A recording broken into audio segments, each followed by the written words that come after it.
You're listening to Switched On Australia, the podcast that tracks the opportunities and challenges of the renewable energy transition and electrifying everything, everywhere.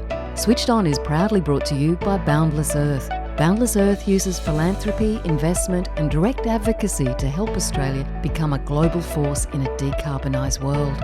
Switched On is also brought to you by GoodWe, the all-in-one ESA battery system safely powering Aussie homes, lowering bills and providing energy independence. G'day and welcome to Switched On Australia. I'm Anne Delaney. Australia is often celebrated as a rooftop solar success story. More than 4 million homes have solar panels in Australia, and now batteries are being installed at record rates as households look to take even greater control of their energy bills. But millions of Australians are at risk of being left even further behind than they were during the rooftop solar boom. People who live in apartments, that's around 15% of the population. The barriers are often structural. Solar and batteries need approval from owners' corporations.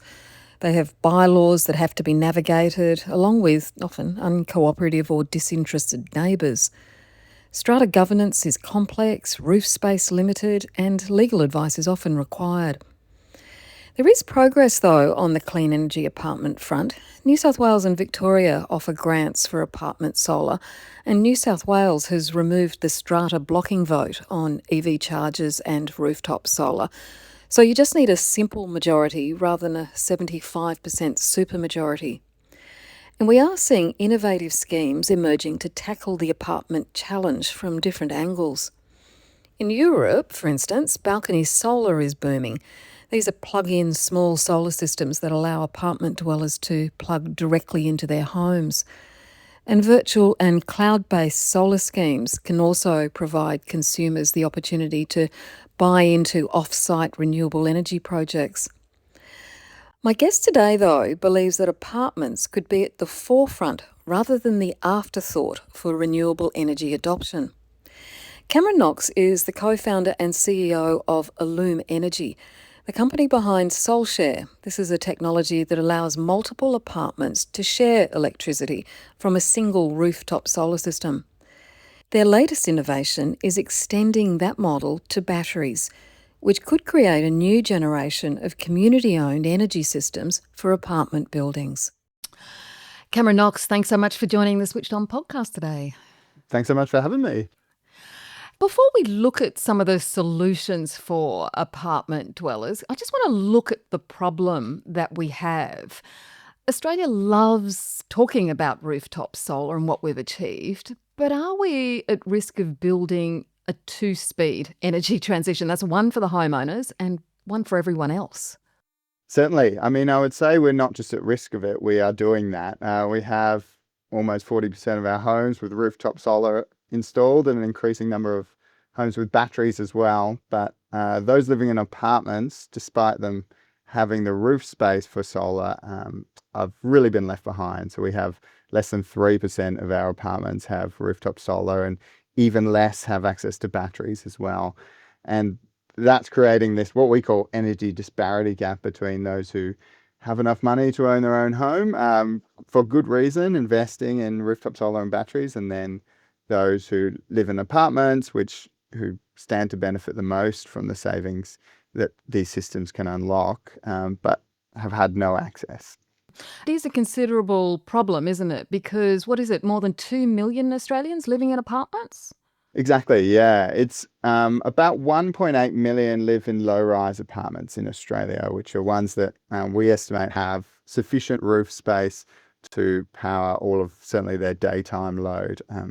But as mentioned, a very small proportion of those apartment residents have actually got access to that. There's lots of reasons why this sector has been sitting in the too hard basket for so long.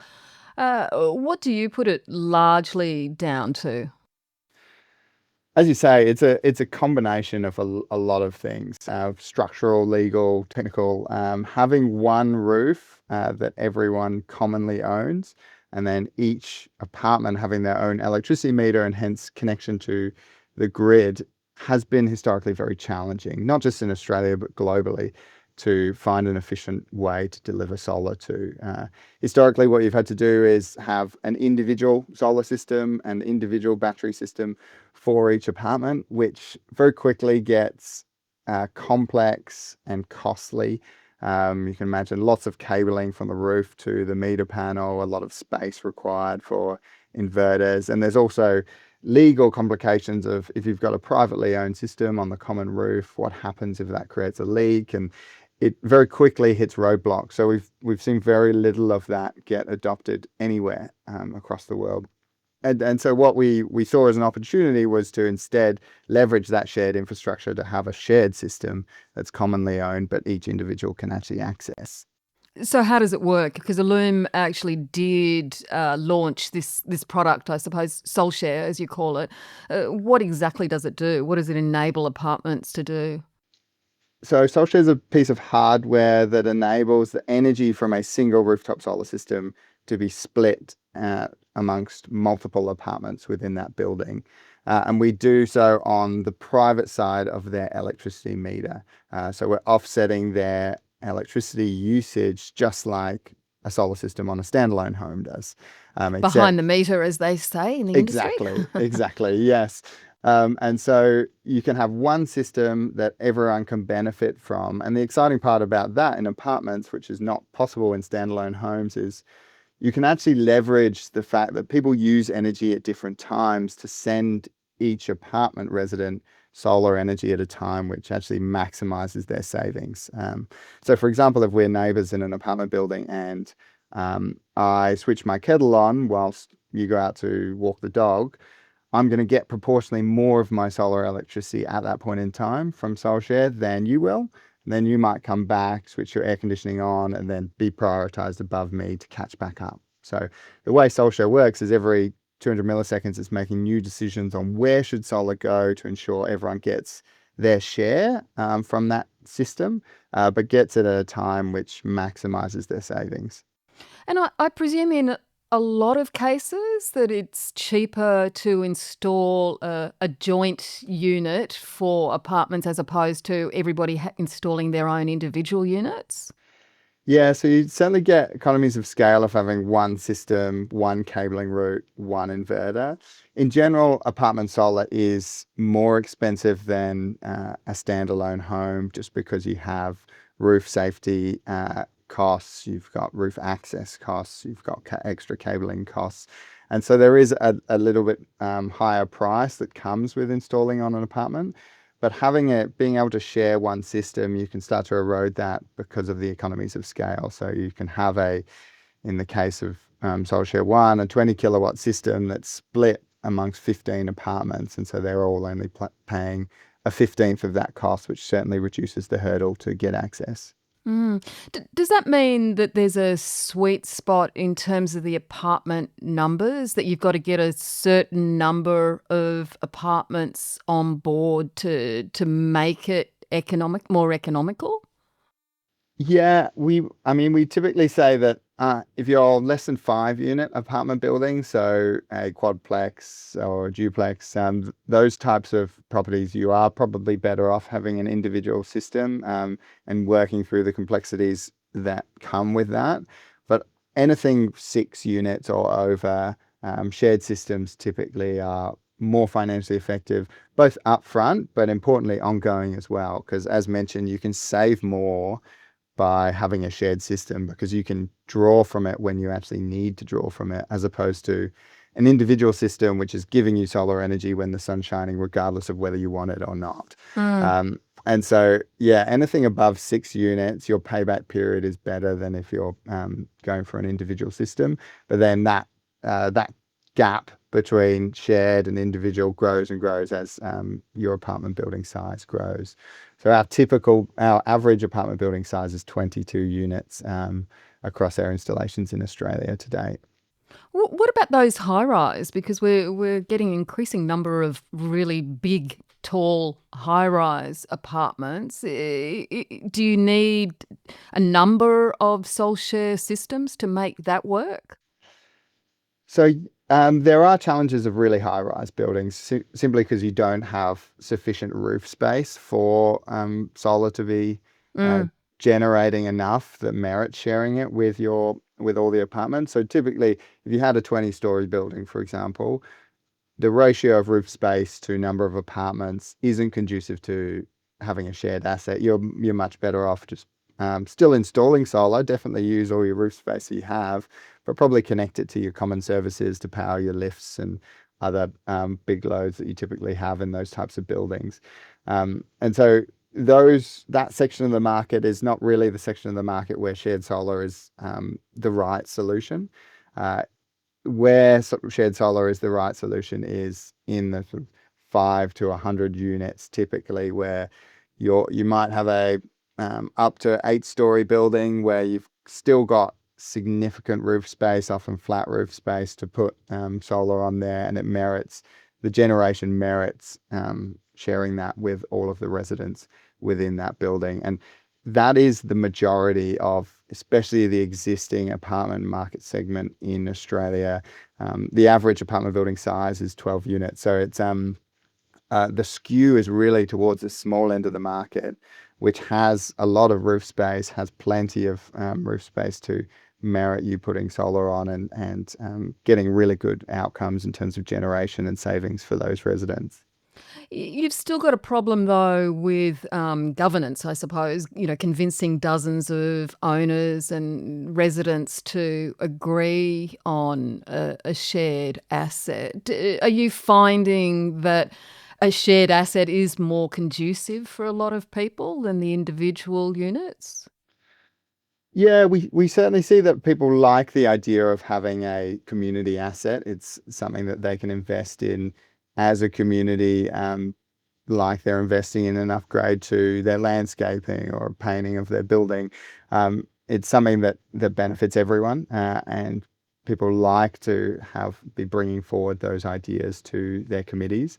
What we have found, I mean, a big part of our focus as a business over the last few years has been how can we make it easier for what we call a community champion, which is someone in an apartment building who really wants solar or really wants batteries. How can we make it easier for them to negotiate the process of getting this over the line with their committee? And that looks different in each state, but is often easier than you think. And the key thing is just giving them the education on what is this going to look like, and what are the steps they need to take to actually get this over the line.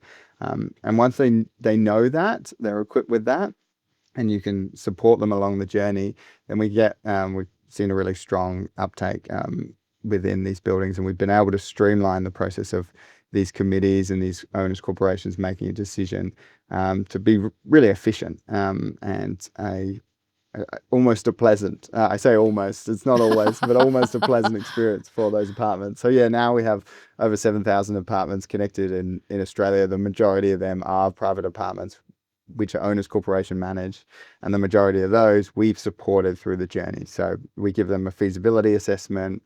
We introduce them to accredited installers in their area so they can get multiple competing quotes. We organise a Q&A session with their owners corporation so that any questions from their fellow owners can be responded to by us and the installer if they've been selected. And then we give them templates and how to vote for this to move forward. And we support their strata manager with that process. So we have a whole engine within Allume, which is all about supporting these community champions to get it over the line. And we found that to be just as important as the technology in enabling this to be possible. I also wonder about educating the strata managers. I presume that because they can be a bit of a hurdle with things like this. Yeah, they can be. And the good ones are really supporting it and pushing it, and the less good ones would just prefer to be doing as Business little as as usual. possible. Yes. So there's certainly a dividing line in strata managers on how they want to lean in or lean out of sustainability. But the industry is encouraging, almost forcing them to move in the direction of leaning in now. In New South Wales, every AGM, you have to consider a sustainability motion. You have to have a sustainability action plan. The voting for a sustainability infrastructure resolution is significantly lower hurdle than a typical special resolution. And the same is likely to be adopted in Victoria. And other states are looking at similar Owners Corporation Act changes.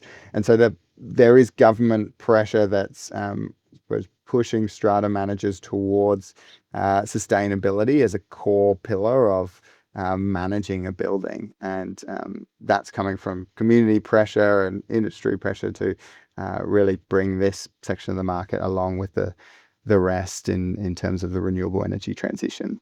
Mm. And I know that New South Wales and Victoria have grants for apartments that want to install solar. I'm presuming that's turbocharged your business? Yeah, it really has. So that's been a big catalyst for a lot of the growth in Australia. In New South Wales, there's a 50% rebate for solar on apartments.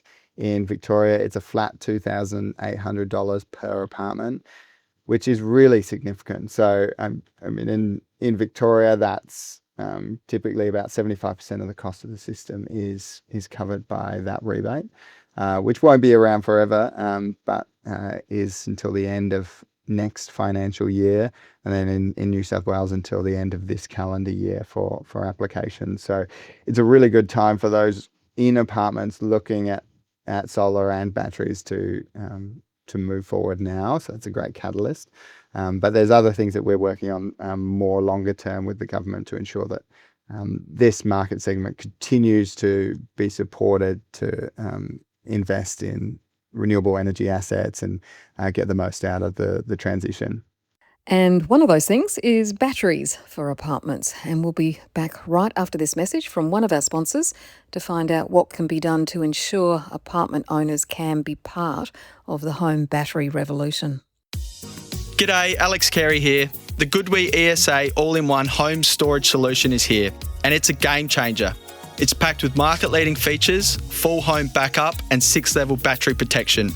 With up to 48 kilowatt hours in a single stack, the ESA is a breeze to install with no gateway needed. The Goodwe ESA series is available now and priced to cover the 2026 drop in the rebate. Visit goodwe.com.au for more information.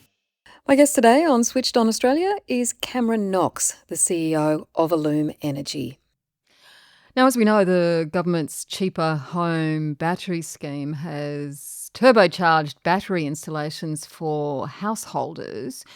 And you've launched what you're calling SolShare 2, and the headline for that is really battery sharing for apartments.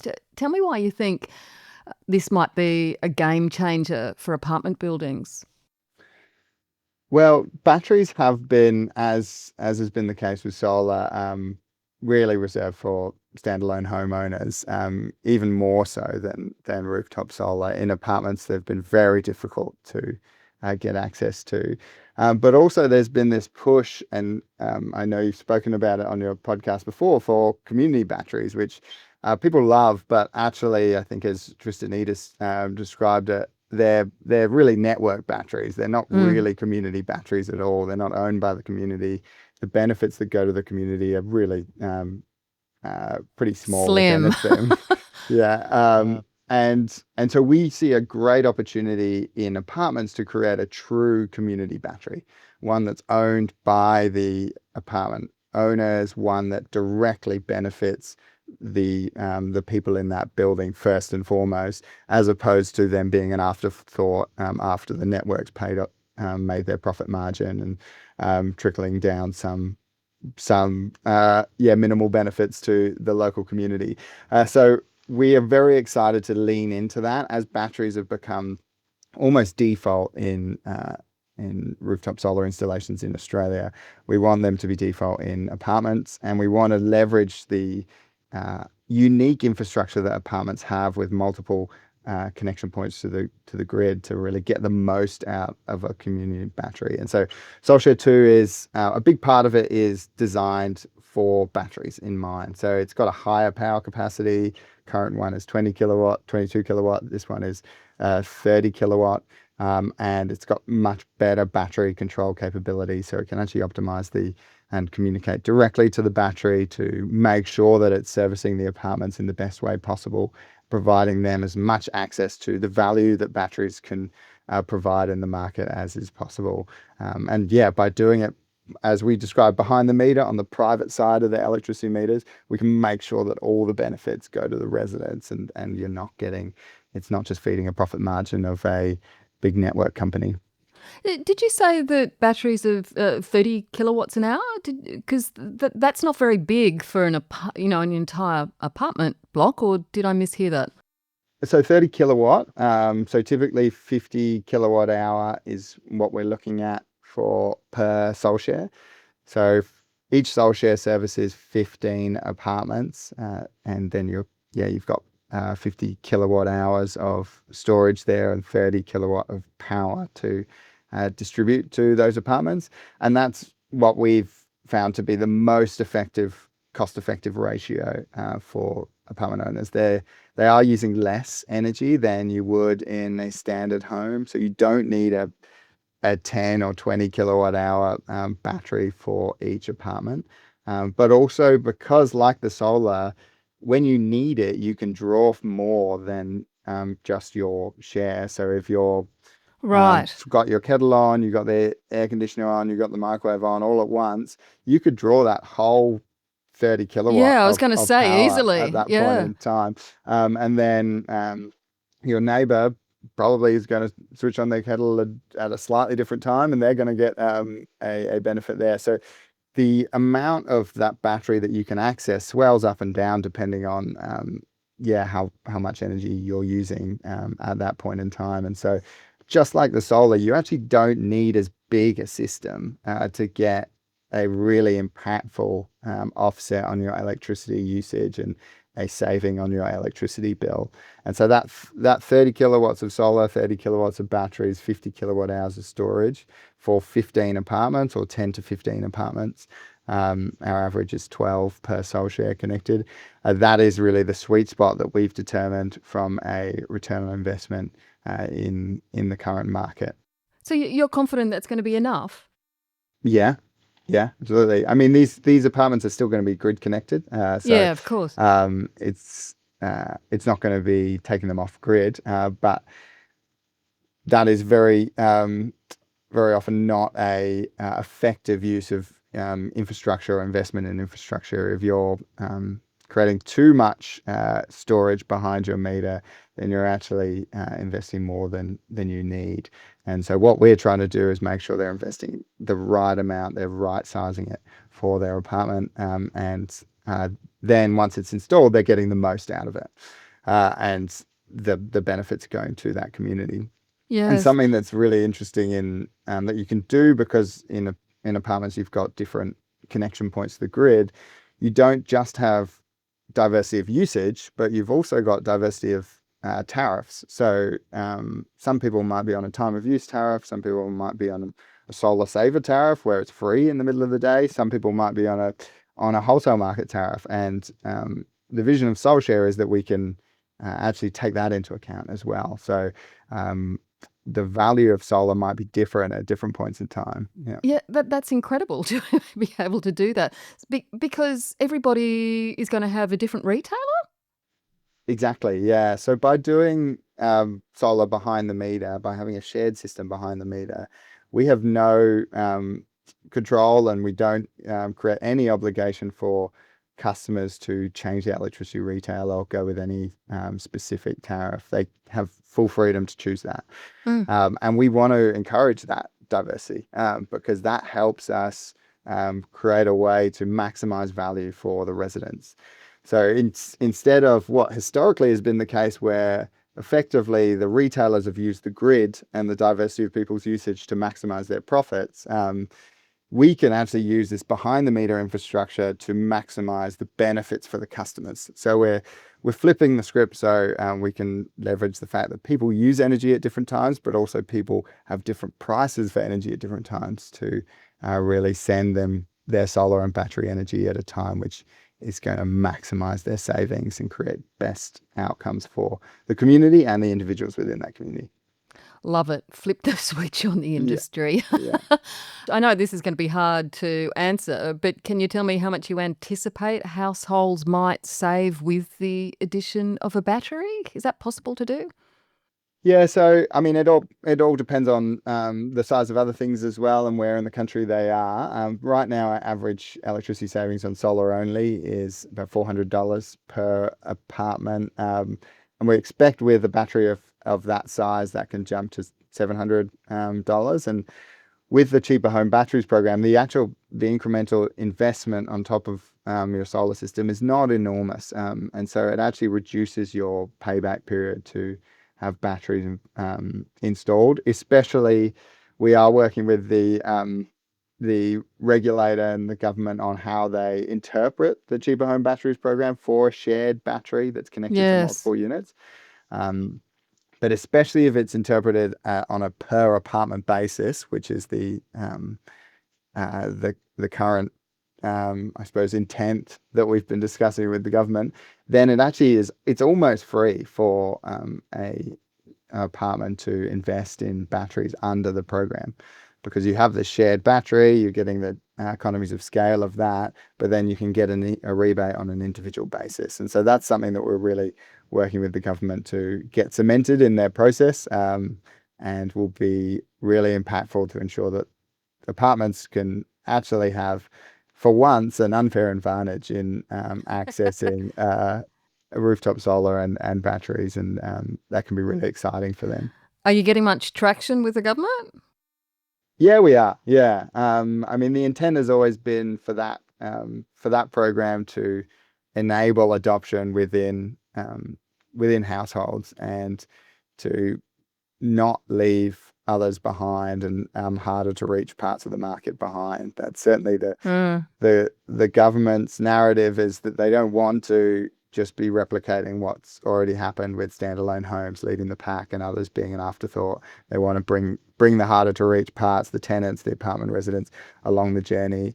And the cheaper home batteries program has been designed with that in mind, and the legislation has been written with that in mind. So it's really just more the operational process of how do we make sure that when an installer is applying for the rebate, they can do so in the right way, and it doesn't hit walls as you go through the regulators process. But yeah, we're very confident that that will end up on the right side of the fence for apartment residents. And yeah, if anyone wants to stay across it, they can get in touch with us, and we'll certainly let them know where we're at. Now, Cameron, we've known for years about the split incentive problem. Landlords pay for upgrades while tenants get the energy savings benefits. My understanding of SolShare is that renters can still benefit. Yeah, so we have a really high proportion of our apartments connected that are renters. Yeah, certainly in the Victorian program where we have all the data, it's 47% of the apartments connected are renters. So it's a really significant number. What we've discovered is apartments is a great way to get renters into this renewable energy transition. And the reason for that is in a standalone home, to get a landlord to invest in a solar system, you have to encourage them to really go out and be proactive, get quotes for solar, install the solar. It's quite a high hurdle for them to jump over. And whereas in apartments, you actually don't need them to do that. You just need them to say, okay, or yes, I'm comfortable for the shared infrastructure to go ahead and connect to my apartment. And the difference between those two scenarios is really dramatic in uptake. And I think we've been able to prove that with the amount of tenants that we've connected. What we call the effect, I suppose, is we call it caused by these passive supporters, which are these landlords who like the idea of solar. They see the benefit that it has on their property value. They see it modernizing their home, increasing the retention of their tenants. But they're not enthusiastic enough to actually take that step to go out and do it themselves. But they are positive enough to say yes when another community champion in their building is asking for their support. We've seen it. It's quite rare that actually a landlord gets in the way of these shared projects going ahead. And yeah, that impact has been a lot less than we anticipated it would be, and a lot less than others in the market thought it would be as well. And so we've been able to connect more tenants to solar under the Solar for Apartments program in Victoria than under the Solar for Tenants program. And that's by a factor of almost double, Right. just because of that effect. And so we do see apartments as a really great place to start if you want to get tenants involved in renewable energy transition. So given that, do you think it's unnecessary for landlords to get a financial incentive for installing solar and batteries on apartment buildings? We think, yeah, it does overcomplicate it, in my opinion, certainly, to have a transaction between apartments, between landlords and tenants, specifically for solar. What we advise is what's being done in the UK, for example, where they have a really robust system of sustainability ratings for any leased or sold property. And there's mandates to increase that over time. And what that provides is a framework to very easily quantify the return on investment of investing in sustainability measures. So they call it an EPC structure, but if your apartment's going from EPC C to EPC A, there's a very clear data-driven I suppose return that you get in terms of property value and rental retention and rental income from that. And we've seen that to be really impactful in the UK, and in Australia they're doing something similar. The Home Energy Disclosure Framework is in progress at the moment, which would be a mandatory disclosure for landlords of the sustainability rent ratings of their homes, and that would include apartments. So we do think that's going to be a really impactful lever, just to give it even clearer than there is now return on property value or return on investment via the property value increase and rental income increase that landlords get. And so, yeah, we would suggest really pulling that lever as opposed to getting too complex with creating additional separate transactions between landlords and tenants when there's already a rental agreement there. Just use that as a big enough carrot for landlords to invest in these things. And the real driver is the retention of tenants, having less churn and keeping them happier. And what other policy changes would you like to see, whether or not it's changes to strata laws or planning laws? You did mention that, I think my understanding is that in New South Wales, sustainability infrastructure rules, which you mentioned, mean solar, I think they can pass with is it less than 50% of the votes against them? Yeah, exactly. Yeah. So you just have to have less than 50% saying no. Yeah. Whereas in Victoria, for example, to pass an interim special resolution, you have to have 50% saying yes, or 75% saying yes for it to be a full special resolution.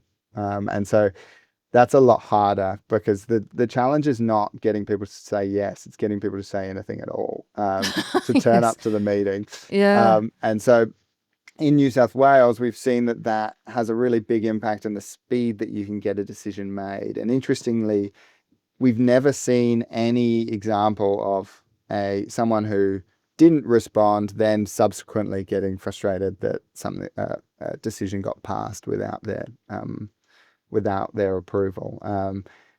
What the impact we've seen is that just things happen faster and people get savings faster and people are happy about that.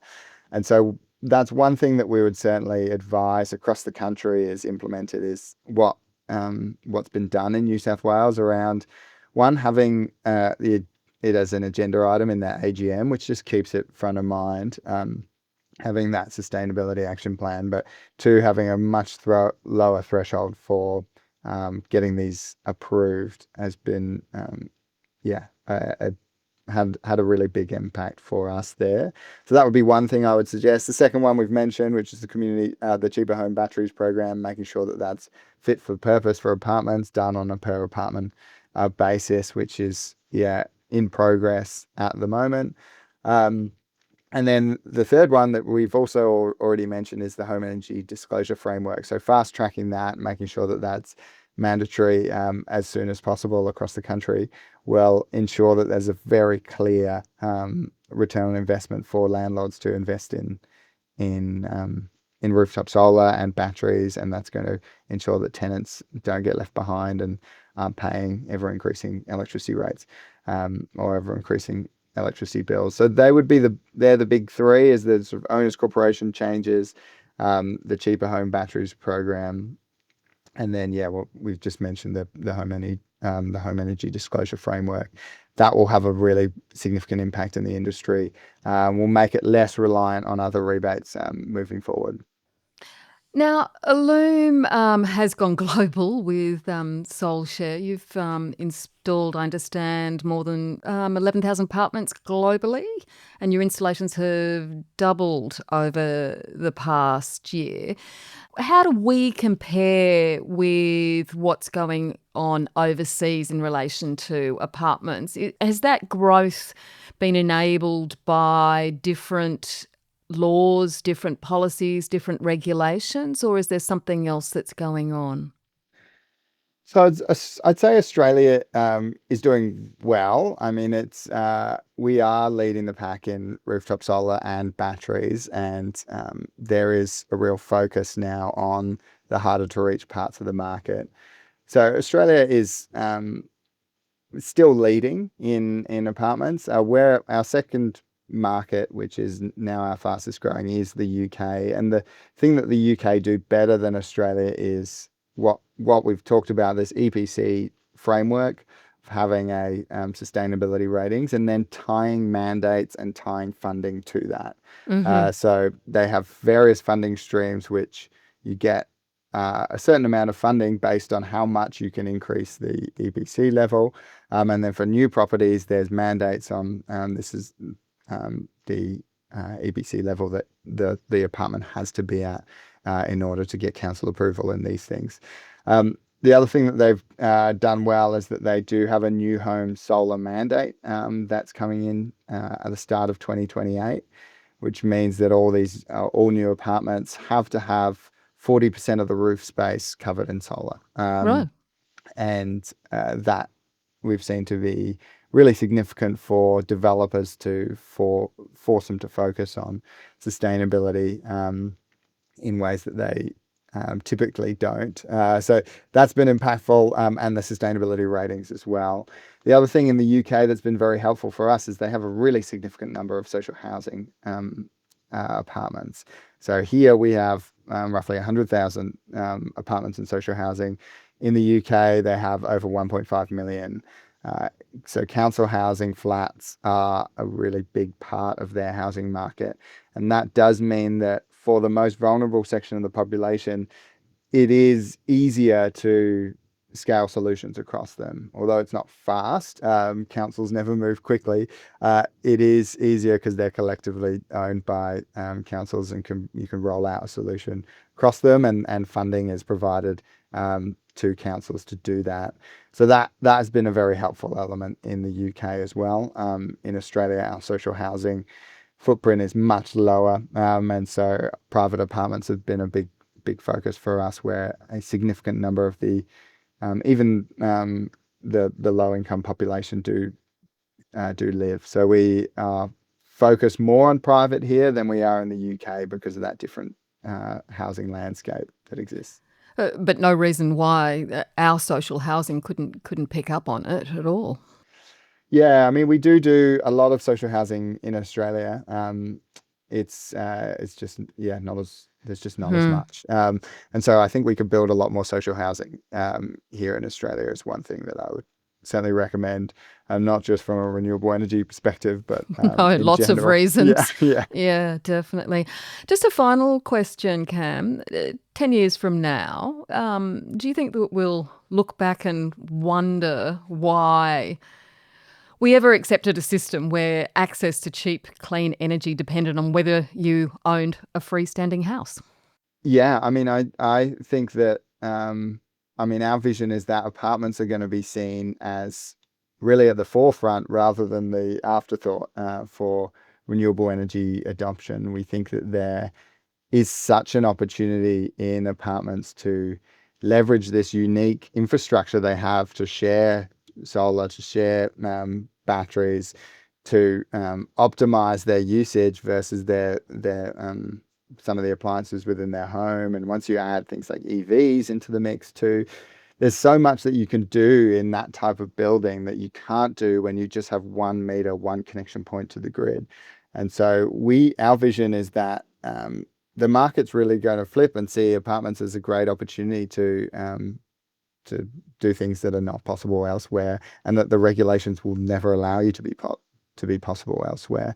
And so, yeah, we'll see a significant shift in the uptake of renewable energy in these types of buildings, not just in Australia, but across the world. So that's our vision, and we're committed to making it happen. And yeah, I just can't see a world where these roofs that have so much space for panels across the world don't have them installed in 10 years' time. It's just such a magical, cheap way to generate electricity, and there's so much available space there. I don't see a reason why eventually it wouldn't be used. It's a great vision, Cam, and best of luck with it. Cameron Knox, thanks so much for joining the Switched On podcast today. No worries. Thanks so much for having me. And Cameron Knox is the CEO of Melbourne-based company Allume Energy. Thanks for joining me on Switched On today. If you'd like to ensure we can keep bringing you interviews with people like Cameron, who are at the forefront of the energy transition, please give us a like, a comment, or a review on your favourite podcast platform. I'm Anne Delaney, and I'll see you next time. Switched On Australia was proudly brought to you by GoodWe. GoodWe's all-in-one ESA home battery helps Australians store more of their own solar energy and rely less on the grid. With strong local support and technology already trusted in thousands of homes, GoodWe is making the switch to electrification simpler and more affordable. GoodWe is proud to work with Australian cricketer and GoodWe ambassador Alex Carey. Find out more at goodwe.com.au. Switched On Australia is also proudly brought to you by Boundless Earth. Boundless Earth uses philanthropy, investment and direct advocacy to help Australia become a global force in a decarbonised world.